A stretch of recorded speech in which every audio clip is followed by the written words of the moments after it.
In order to understand the contemporary art world, I think it's probably really important to understand the movement called pop art.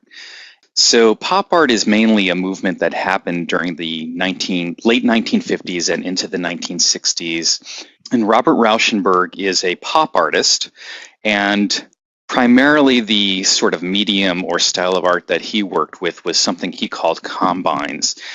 Combines take the idea that Marcel Duchamp came up with of the ready-made found object and reconfiguring or recombining those objects to make something that was a work of art.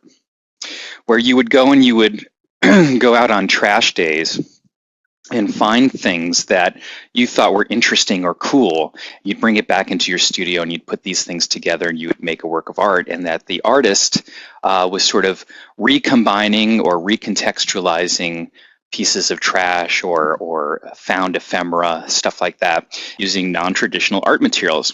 Rauschenberg glued family photographs, images cut from newspaper and magazines, and fragments of political posters, and making a deeper meaning. Canyon is so dense with cultural references that it is impossible to find a single unified meaning in the piece that an artist made, where they just collected scraps of things that they thought were cool and were trying to create a deeper meaning from it. And I think that's probably the safest thing to think about. Now, one of the things about pop art from this time period, and what makes it so-called pop art and makes Rauschenberg and his roommate Jasper Johns pop artists, is that they're taking pop icons, popular items from basically the stream of culture, and combining them or reconfiguring them to make deeper meanings. They're not very different from the surrealists that we studied much earlier. So for instance, Max Ernst, we looked at this piece when we were studying surrealism. It's sort of a combine, if you think about it. It's stuff that Max Ernst found. He puts it back together again. He applies a kind of fancy title to it. In this case, Two Children Are Threatened by a Nightingale, which is very suggestive. It's almost like a piece of poetry. And then you make up a meaning for that, and you think, oh, wow, that's kind of deep. I gotta figure out what that means. And so what they're doing is using almost the way some poets do that, where you offer up some imagery, you offer up a couple of incomplete phrases, and you expect the viewer or the reader to make up a new meaning as they're looking at it. And the artist is completely aware that they no longer have control over the spin or the meaning of what's going on with these images. And they kind of dig that. And I think that's, in a way, almost democratic in how they're dealing with the art, that they're offering it up as something that you can play with rather than something that is preaching to you. It's a combine, but I don't think he called his work combines. I think Rauschenberg, his roommate, basically, sort of cornered the market on that term. But he is doing the same thing, and they're both sticking with what earlier surrealists, Duchamp and Hannah Hoch and some of these other people did, where it's the taking things from the sort of popular culture stream, or the trash stream, if you will, and recombining them to make a meaning.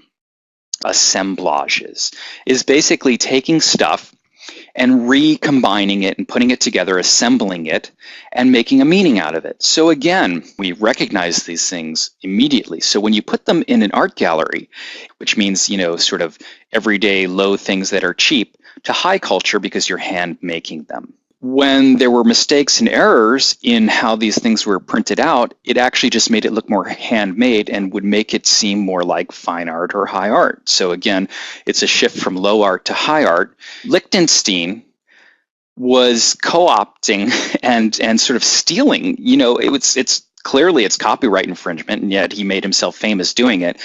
He would steal images out of popular culture. I think actually these guys probably drew better than he did.